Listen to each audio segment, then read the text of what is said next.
Shalom, shalom, queridos amigos. Bienvenidos un día más a Israel a Diario. Hoy es lunes 11 de noviembre, 10 del mes de Heshvan. Llevamos 402 días de guerra con 101 rehenes todavía en la Franja de Gaza.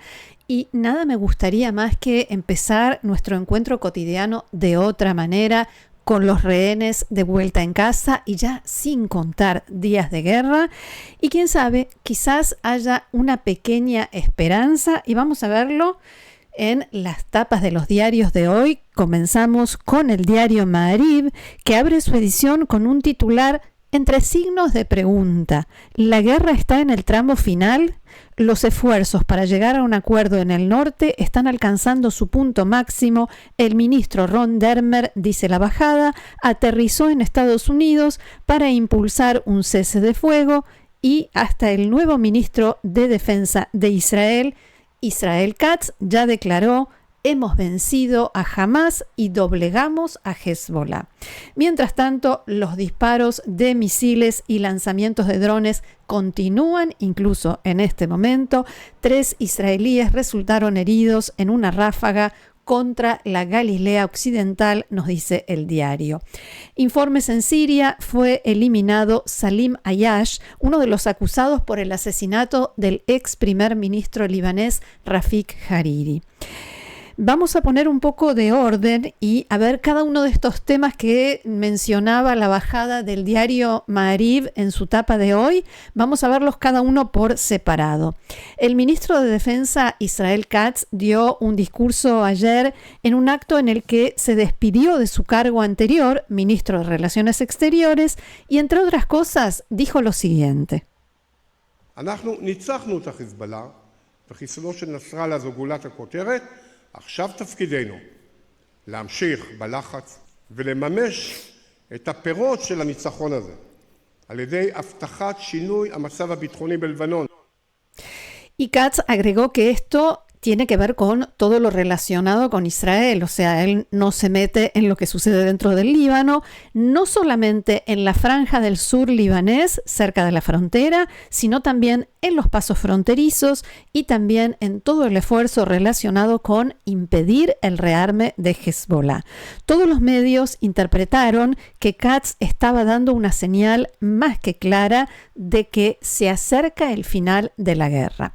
Según decían anoche en Canal 12 de la televisión israelí, se ha registrado un nuevo avance en el camino hacia un acuerdo entre Israel y el Líbano, o entre Israel y Hezbollah, con mediación de Estados Unidos y otros países. Fuentes políticas citadas por el canal dijeron que el acuerdo se está gestando y será bueno para Israel. También destacaron que el ministro de Asuntos Estratégicos de Israel, Ron Dermer, estuvo hace unos días en Moscú, y recordemos que nosotros lo mencionábamos acá, un artículo del diario Yediot Aharonot que adelantaba que Israel buscaba el involucramiento de Rusia en todo este proceso del acuerdo con el Líbano, especialmente en lo relacionado con impedir el rearme de Hezbollah, impedir el contrabando de armas a Hezbollah por tierra, mar y aire, pero también quizás como garante de que Hezbollah va a cumplir el acuerdo al que se llegue. Hay quienes dicen que Israel quiere que Rusia sea uno de estos garantes. Y Yediot decía específicamente que Israel busca involucrar al gobierno de Putin, especialmente en la próxima etapa en la que el presidente de Estados Unidos será Donald Trump. Como anticipa la primera plana de Ma'ariv, Dermer se encuentra ahora en Estados Unidos, donde tiene previsto reunirse con funcionarios del gobierno Biden para terminar de redactar esta fórmula de acuerdo con el Líbano, de modo tal que Israel tenga libertad de acción militar en caso de que Hezbollah incumpla o viole este acuerdo.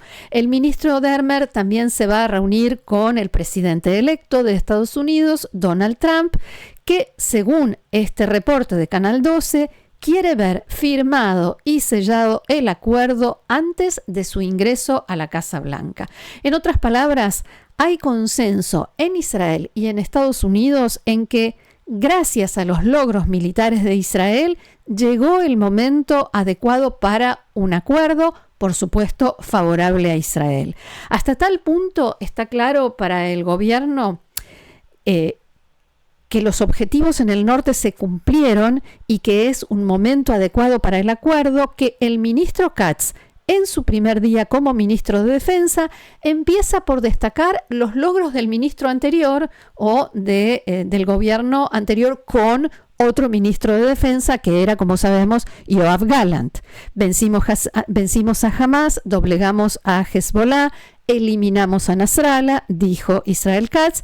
Al mismo tiempo está este temor, esta sospecha de que quizás en este tiempo intermedio, hasta que asuma el próximo gobierno, el Consejo de Seguridad de la ONU podría tratar de imponer a Israel una resolución con una fórmula de cese de fuego que Israel debería aceptar, aunque no le sea favorable, y Hezbollah podría aprovechar esto para, como sabemos, rearmarse y reorganizarse, y lo más complicado es que no sabemos cómo reaccionaría el gobierno Biden. Ya tenemos un antecedente que mencionábamos también el otro día del gobierno Obama cuando ya terminaba su mandato. ¿Qué hará el gobierno Biden si el Consejo de Seguridad propone una fórmula de cese de fuego, aunque no sea favorable a Israel? ¿La vetará, usará su derecho a veto en el Consejo de Seguridad o no? Por eso, en estos días, incluso en Israel se ha llegado a hablar de decretar un cese de fuego unilateral, algo que tiene que tener las garantías de que Hezbollah también lo vaya a cumplir, y nadie sabe bien cómo se logra eso, sobre todo porque mientras tanto Hezbollah sigue disparando cientos de misiles por día.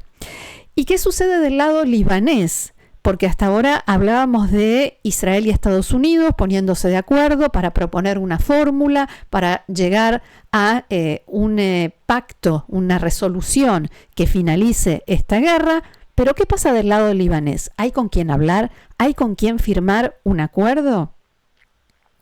El periodista Tzvi Barel dice en el diario Haaretz de hoy que, según el canal de televisión libanés MTV, que no es el de la música, Trump le pidió a Amos Hochstein, el enviado especial de la Casa Blanca para el Líbano, que complete su trabajo y llegue a un acuerdo en el Líbano.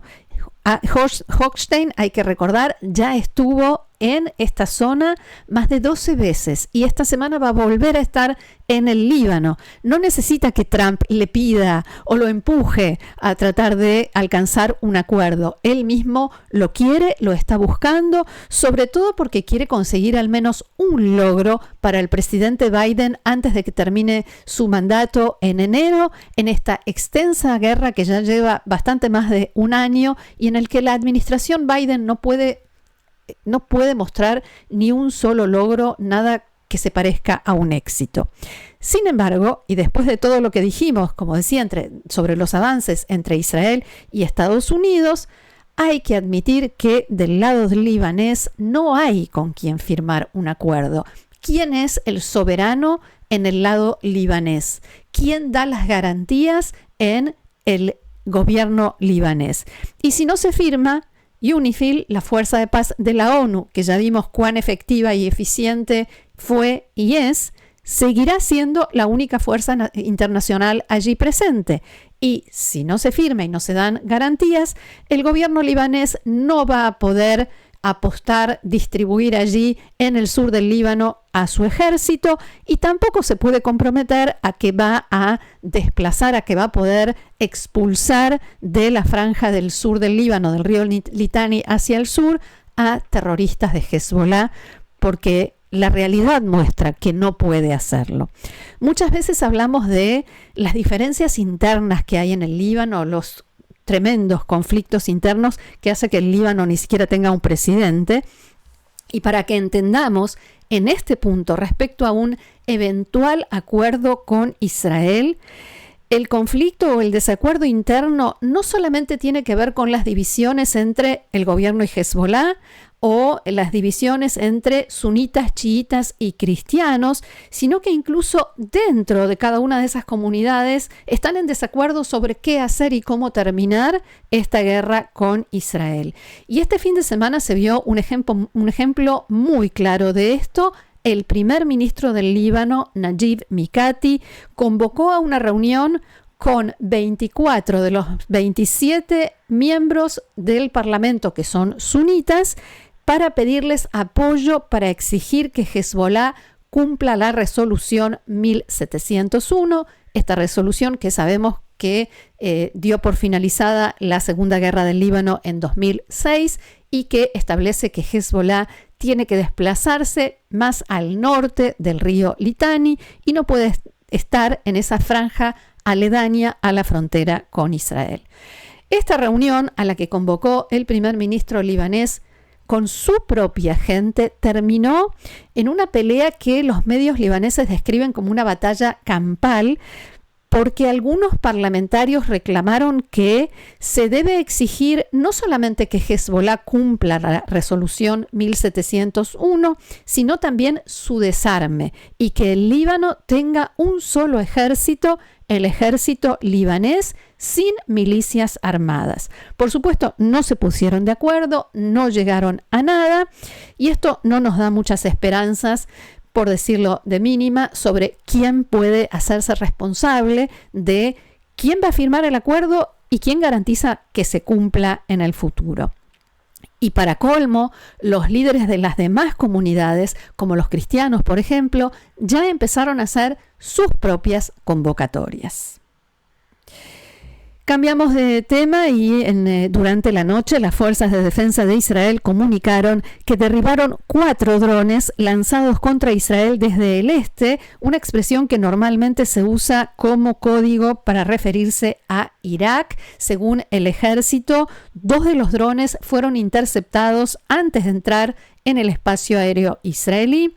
La resistencia islámica en Irak, una milicia financiada y apoyada por Irán, asumió la responsabilidad del lanzamiento de los drones y esta mañana Tzahal, el ejército de Israel, informó que interceptó un misil balístico lanzado desde el Yemen que hizo sonar las sirenas en la zona de los alrededores de Jerusalén. En el área de Beit Shemesh se produjo un incendio por esquirlas de un misil interceptor que cayó allí en un descampado. También los hutíes asumieron la responsabilidad por este lanzamiento y dijeron que habían atacado una base militar israelí ubicada entre Jerusalén y Tel Aviv. Y esta página que recién veíamos, estamos viéndola de vuelta, de Israel Hayom, cita hoy una alta fuente en el sur de Yemen que habló con este diario y le dijo que ellos estaban esperando el regreso de Donald Trump a la Casa Blanca y que ahora que saben que este deseo se va a cumplir, hay optimismo y esperan que el próximo gobierno norteamericano los libere de los hutíes y del eje que lidera y encabeza Irán. Lo que en Yemen, decía esta fuente, no pueden olvidar es que el gobierno de Biden hace unos años decidió retirarle a los hutíes la calificación de grupo terrorista. El gobierno Biden explicó que si dejaban vigente esa calificación, no se podía hacer llegar ayuda humanitaria a la población civil hutí que vive la población civil yemení, que vive bajo dominio de los hutíes. Y esta calificación en realidad había sido impuesta en el gobierno anterior de Trump. La fuente citada por Israel Hayom declaró: esperamos que el próximo gobierno norteamericano tome decisiones definitorias contra las organizaciones terroristas del Islam político de los hermanos iraníes. Fin de la cita. Recordemos que desde 2015 hay una cruenta guerra civil en Yemen, ahora hay un frágil cese de fuego y los hutíes dominan la zona norte del país y tienen su capital en Saná. Seguimos adelante. El ejército israelí informó que ha ampliado la zona humanitaria designada en el sur de Gaza, donde reside actualmente la gran mayoría de la población palestina de la franja. Esta medida se produce en un momento en el que las fuerzas de defensa de Israel operan contra Hamás en Jebalia, en el norte de la franja, y en las ciudades cercanas. Esta es la zona a donde se dirige la mayor parte de la ayuda humanitaria y donde se establecieron varios hospitales de campaña. Por otra parte, el diario británico The Daily Mail informó en las últimas horas que soldados de las Fuerzas de Defensa de Israel encontraron en la Franja de Gaza filmaciones de sesiones de tortura e interrogatorios bajo tortura de palestinos por parte de Hamás. Las imágenes son espeluznantes y los torturados son palestinos, civiles palestinos, a los que Hamás acusaba de actuar en contra de la organización, o sea, hacer cosas como criticar a Hamás o participar en una manifestación, espiar o cooperar con Israel, y también acusaciones de homosexualidad y adulterio. Las imágenes al parecer fueron filmadas entre 2018 y 2020 con cámaras de seguridad, y hay que recordar que organizaciones de derechos humanos ya habían denunciado en el pasado que con mucha frecuencia los civiles palestinos son secuestrados de sus casas y torturados por agentes de Hamás. Y no sé si ustedes estarán pensando lo mismo que yo, pero cuando vi esta noticia no pude más que pensar en nuestros rehenes, en los secuestrados que fueron tomados de sus casas, de las bases en Israel, de la fiesta del sur de Israel, y están allí junto con estos agentes de Hamás en los túneles de la muerte. Vamos a un nuevo cambio de tema. Continúan las repercusiones de lo sucedido el jueves por la noche en Ámsterdam, un ataque masivo, preparado y coordinado contra israelíes después de un partido de fútbol de la Europa League entre Maccabi Tel Aviv y el Ajax holandés. El diario Maariv informa hoy que un tribunal en Ámsterdam extendió el estado de emergencia que habían decretado las autoridades locales después del ataque a israelíes y judíos en las calles de la ciudad. De todas maneras, la policía tuvo que dispersar por la fuerza ayer una manifestación pro-palestina en la Plaza Dam. Según informa la agencia de noticias Reuters, hubo más de 100 personas detenidas, abro comillas, los subieron a autobuses y los dejaron en las afueras de la ciudad, dice el reporte. No habla de cárcel, ni de juicios, ni nada por el estilo. Y citan a la portavoz de la policía local. Un nuevo informe, continúa Maariv, del Ministerio de la Diáspora indica que el 96% de los judíos en Europa se han topado con un acto de antisemitismo en su vida cotidiana. El primer ministro Benjamin Netanyahu, aquí en Israel, difundió anoche un video hablando sobre el tema. Veámoslo, como siempre, con subtítulos en español. קו ברור מחבר בין שתי התקפות אנטישמיות נגד ישראל על אדמת הולנד. ההתקפה המשפטית הנפשעת נגד מדינת ישראל בבית הדין הבינלאומי בהאג, וההתקפה האלימה הנפשעת נגד אזרחי ישראל ברחובות אמסטרדם. בשני המקרים מדובר באנטישמיות מסוכנת שמטרתה להפוך את היהודים ומדינתם לחסרי ישע, לשלול מהמדינה שלנו את הזכות להגנה עצמית, לשלול מהאזרחים שלנו את הזכות לחיים עצמם. אתמול ציינו את ליל הבדולח שהתרחש לפני 86 שנים על אדמת אירופה. זו הייתה מתקפה אכזרית ואלימה נגד יהודים, רק בגלל שהם היו יהודים. ולצערנו בימים האחרונים ראינו תמונות שהזכירו את אותו לילה. ברחובות אמסטרדם פורעים אנטישמיים תקפו יהודים, אזרחי ישראל, רק בשל היותם יהודים. אבל יש הבדל אחד גדול בין הלילה ההוא לימינו אנו. היום יש לנו מדינה משלנו, ממשלה משלנו, צבא משלנו. יש לנו את היכולת והנכונות והנחישות להגן על עצמנו וגם לדרוש מאחרים לעשות את המוטל עליהם. וזה בדיוק מה שעשינו. מיד לאחר ההתקפה הנפשעת התקשרתי לראש ממשלת הולנד הוא אמר לי שהוא מתבייש, כך הוא אמר, מתבייש, שעל אדמת ארצו התרחשה התקפה אנטישמית מכוערת כזאת. דרשתי ממנו למצות את הדין עם הפורעים וגם להגן על הקהילה היהודית בהולנד. התקפות מסוג זה אינן מהוות רק איום על ישראל, הן מסכנות את העולם כולו. למדנו משהו מההיסטוריה. ההתקפות חסרות הרסן שמתחילות נגד היהודים אף פעם לא מסתיימות עם היהודים. סופן להתפשט לחברה כולה ולעבור מארץ לארץ עד שהן שורפות את האנושות כולה. Recordemos que el gobierno de Holanda condenó los ataques como antisemitas y tanto allí como en el gobierno Biden los calificaron lo sucedido de pogrom. Y la pregunta ahora que se ha debatido en las últimas horas, en los últimos días en realidad, en casi todos los medios israelíes es ¿qué hacer a partir de ahora? ¿Viajar a eventos deportivos? ¿Seguir paseando por Europa como si nada hubiese pasado o como si no hubiera ningún peligro? Y en esto tiene que ver lo que va a suceder este jueves. Las autoridades israelíes emitieron ayer una advertencia de cara al partido que van a jugar el jueves Israel y Francia en el contexto de la Liga de Naciones de la UEFA y al que va a asistir el presidente francés Emmanuel Macron. El Consejo de Seguridad Nacional de Israel señaló en un comunicado que en los últimos días se han identificado varios llamamientos entre pro-palestinos y partidarios de grupos terroristas para atacar a israelíes y judíos bajo el pretexto de protestas y manifestaciones y aprovechando la asistencia masiva a eventos deportivos y culturales para maximizar el daño y la exposición mediática.